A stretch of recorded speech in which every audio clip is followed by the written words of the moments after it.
So today we're going to talk about solving quadratic equations.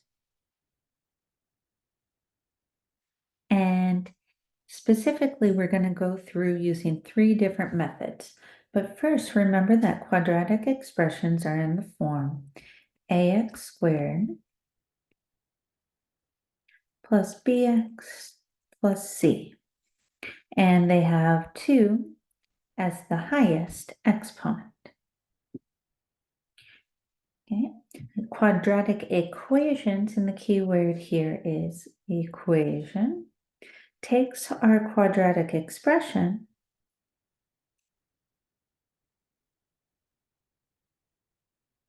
and sets it equal to 0.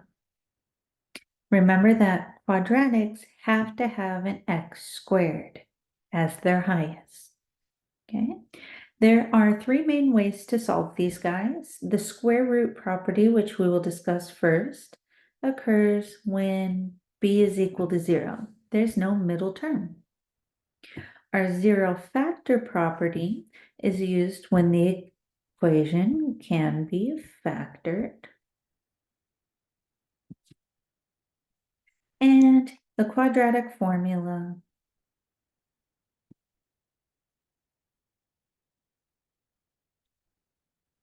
is used when either all else fails or you become frustrated trying to factor. But keep in mind that the quadratic formula will always work. Okay. So the square root property, remember the square root property we said we're going to use when b is equal to 0. There's no middle term, no x to the first power. So if we're using the square root property, we have the x squared or something squared and a number and an equation, so an equal sign. Okay. Nothing else in the equation. But if we have x squared is equal to some number, then x is either equal to the square root of the number, or x is equal to the negative of the square root of the number. Often this is shorthanded. X is equal to plus or minus the square root of the number. And some of the books that you will see will just take that number piece and put in a variable like k. Most of the time, my students hate when I put in more variables, so I'm using the number symbol. So let's do some equations. We're going to give exact answers and decimal approximations to the nearest thousandth. Remember that thousandth, there are 3 decimal places, 3 zeros in 1,000, which means that we're going to need 3 decimal places.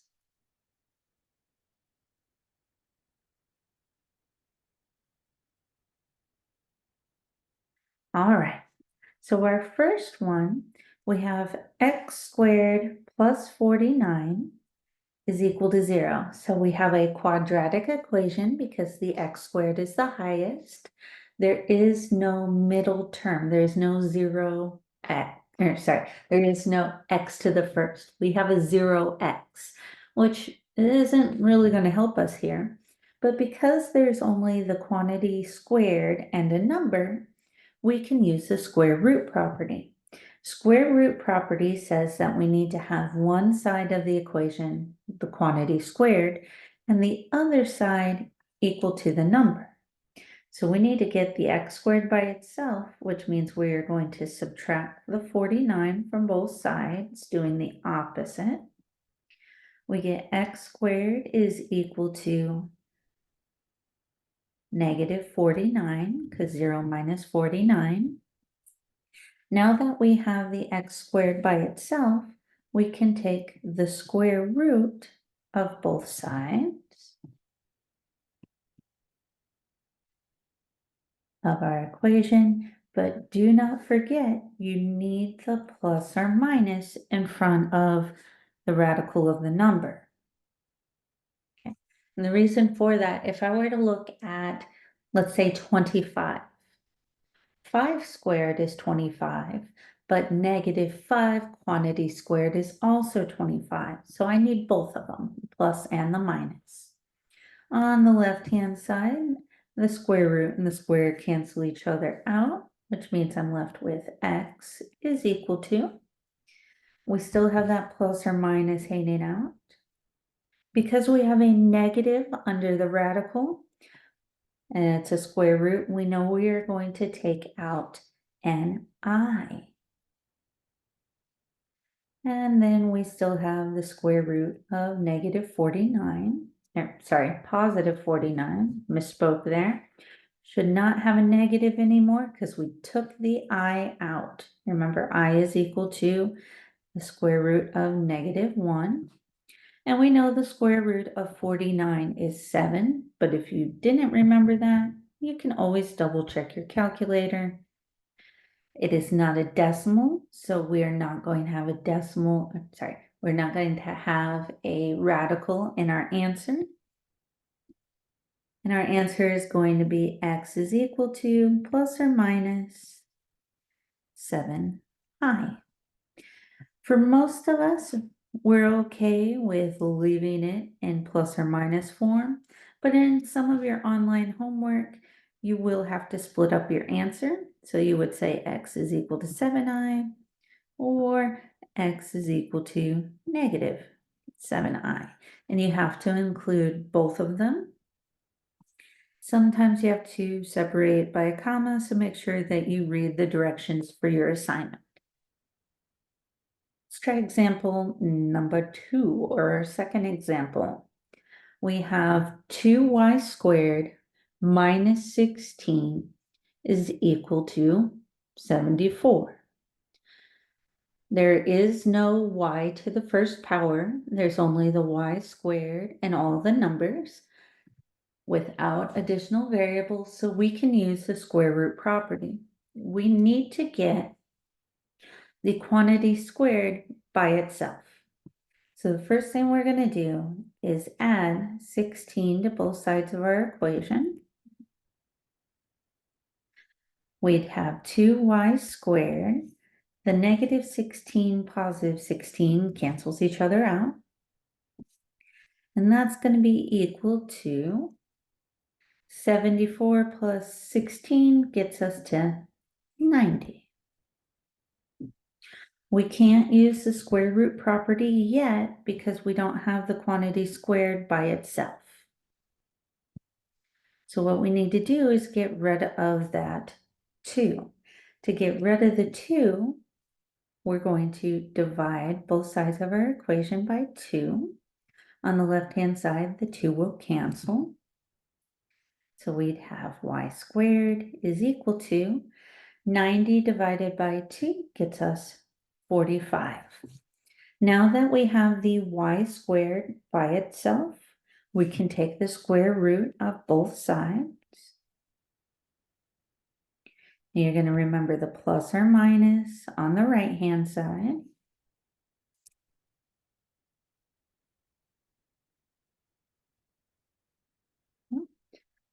On the left-hand side with the variable, the square root and the square take care of each other, which is why we're using the square root property.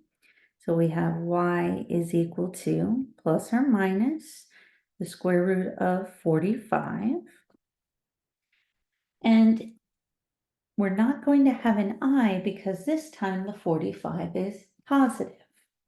We go to our calculator and we take the square root of 45. We get a decimal. Okay. We need a decimal approximation to the nearest thousandth, so we can go ahead and use what we just found. And we said that y was equal to plus or minus 6.708, and then there's a 2. That 2 is not enough to round up the 8. You have to be 5 or more. So our decimal approximation, we have y is equal to plus or minus 6.708. 0.08. Remember, you may need to split that up into two separate answers. But what we just found was our decimal approximation. We need an exact answer. This time, when we're looking for our exact answer, we're going to have a radical left over because when we took the square root in our calculator, we had a decimal. When we took the square root of 49 in the first problem, we didn't have a decimal. We had just 7, which is why there was no radical left over. So back to where we are. Because the square root of 45 was a decimal, we're going to use our factor trees. So 45, breaking it down, we know that's 5 times 9. 45 broke down, so I'm going to get rid of it. And 9 becomes 3 times 3. So I'll get rid of the 9. My index on the radical is 2 since it's a square root. So I can bring out my 3. But that poor little 5 is going to be left inside because he did not have a group mate. So we're going to have y is equal to plus or minus 3 because it was circled, and then the square root of 5. If I were to have my two separate answers, I would have y is equal to 3 square root of 5, and y is equal to negative 3 square root 5. But again, most instructors, when you have one like this, would be comfortable with the plus or minus. This guy that we just found was our exact answer. Whenever you have a decimal approximation, that's an approximate answer. Okay, last one of the square root property. And you may be thinking to yourself, but wait, there's a w to the first. That means we can't use the square root property. But if you look at this problem, we really just have something squared on the left equal to a number. So it's quite like the ones that we've already done. Because we have the squared quantity on the left, we can go ahead and take the square root of both sides just as it's written. So we're going to take the square root of our quantity squared, the square root of our 4w minus 2 squared, and that's going to be equal to the square root of 36. But again, don't forget your plus minus. This is what gets a lot of students in trouble. You need that plus minus. On the left-hand side, the square root and the square take care of each other, which means that you have 4w minus 2 equal to plus or minus. And when we take the square root of 36, we get 6. Because it's a nice whole number, no more radical. We just have 6. Now, if we look at this problem, it's different than the previous two because we don't have an I because the 36 wasn't negative. But on top of that, we have no radical left over. And if we look at our coefficients and the constant terms, so all the numbers in the equation, they're all real numbers. They're all like terms. So what we're going to wind up doing is we are going to separate this into two equations. The first one is going to be 4w minus 2 is equal to 6. And then our second one is going to be 4w minus 2 equal to negative 6. And we're going to solve both of these. And all of it is because that plus minus. So one's positive 6, one's negative 6. Working on our first equation, we're going to add 2. Sorry about that. Add 2 to both sides. We get 4w is equal to 8 because the -2, +2 cancel each other out. Dividing by 4, we find that w is equal to 2. That's our first answer. We don't have to have a decimal approximation because it is a nice whole number. This is our exact answer. If we look at the second equation, we're going to set it up the same way, add 2 to both sides. We get 4w is equal to -4. Divide both sides by 4. Now we find out that w is equal to -1. Now, if we got a fraction for our answer, let's say it didn't reduce to a nice whole number, and we had, let's say, 10/4. If we did 10/4, it gets us a decimal, so we could do a decimal approximation, but then we would convert it to a simplified fraction and get that 5/2. So make sure you're paying attention to your actual numbers. If they want exact answers, give them the fractions, or when you have the radicals. If they ask for decimal approximations, that's when you are going to use your decimals.